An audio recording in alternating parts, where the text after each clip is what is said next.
ನಮಸ್ಕಾರ. ಕಥಾಪೆಟ್ಟಿಗೆಗೆ ನಿಮ್ಮೆಲ್ಲರಿಗೂ ಆತ್ಮೀಯ ಸ್ವಾಗತ. ನಮ್ಮ ಜೀವನದಲ್ಲಿ ನಾವು ಯಾರನ್ನು ಗೆಳೆಯರನ್ನಾಗಿ ಮಾಡಿಕೊಳ್ಳುತ್ತೇವೆ ಎಂಬುದು ಬಹಳ ಮುಖ್ಯ. ಏಕೆಂದರೆ ಗೆಳೆಯನ ತಪ್ಪು ನಿರ್ಧಾರಕ್ಕೆ ಒಮ್ಮೊಮ್ಮೆ ನಾವು ಬೆಲೆ ತೆರಬೇಕಾಗಬಹುದು.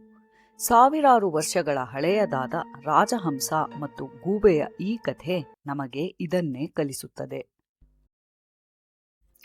ಒಂದು ವಿಶಾಲವಾದ ಸರೋವರದ ದಡದಲ್ಲಿ ಪ್ಯಾಷನ್ ಎಂಬ ಹೆಸರಿನ ರಾಜಹಂಸವಿತ್ತು.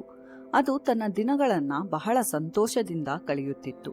ಒಂದು ದಿನ ಒಂದು ಗೂಬೆ ಹಂಸದ ಬಳಿ ಬಂದು, ನಾನು ನಿನ್ನ ಸದ್ಗುಣಗಳ ಬಗ್ಗೆ ಕೇಳಿದ್ದೇನೆ, ನಾವು ಗೆಳೆಯರಾಗೋಣವೇ ಎಂದು ಕೇಳಿತು.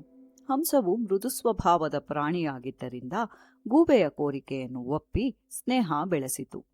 ಕೆಲವು ದಿನಗಳ ನಂತರ ಗೂಬೆಯು ಹಂಸವನ್ನು ತನ್ನ ಮನೆಗೆ ಆಹ್ವಾನಿಸಿತು. ಗೂಬೆಯ ಮನೆ ಪದ್ಮವನ ಎಂಬ ಹೆಸರಿನ ಒಂದು ಕತ್ತಲೆಯಾದ ಗುಹೆಯಂತಿತ್ತು. ಹಂಸವು ತನ್ನ ಗೆಳೆಯನ ಮೇಲಿನ ಪ್ರೀತಿಯಿಂದ ಅಲ್ಲಿಗೆ ಭೇಟಿ ನೀಡಿತು. ಗೂಬೆಯು ಹಗಲಿನಲ್ಲಿ ಕುರುಡಾಗಿದ್ದರಿಂದ ಅದು ಗುಹೆಯ ಮೂಲೆಯಲ್ಲಿ ಅಡಗಿ ಕುಳಿತಿತ್ತು. ಅದೇ ಸಮಯದಲ್ಲಿ ಒಂದು ದೊಡ್ಡ ವರ್ತಕರ ತಂಡ ಆ ಸರೋವರದ ಹತ್ತಿರ ತಂಗಿತ್ತು. ಬೆಳಗಿನ ಜಾವ ಪ್ರಯಾಣ ಆರಂಭಿಸುವಾಗ ತಂಡದ ನಾಯಕ ಶಂಖವನ್ನು ಊದಿದನು. ಆ ಶಬ್ದವನ್ನು ಕೇಳಿದ ಗೂಬೆಯು ಜೋರಾಗಿ ಕೂಗಲು ಶುರು ಮಾಡಿತು ಮತ್ತು ತಕ್ಷಣವೇ ತನ್ನ ಬಿಲದೊಳಗೆ ಅವಿತು ಕುಳಿತುಕೊಂಡಿತು.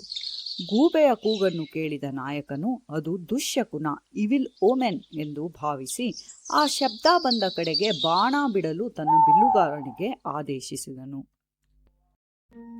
ಪಾಪ, ಆ ಬಿಲ್ಲುಗಾರ ಬಿಟ್ಟ ಬಾಣವು ನೇರವಾಗಿ ಹೋಗಿ ಗೂಬೆಯ ಗೂಡಿನ ಹತ್ತಿರ ವಿಶ್ರಮಿಸುತ್ತಿದ್ದ ನಿರ್ದೋಷಿ ರಾಜಹಂಸಕ್ಕೆ ತಗುಲಿತು.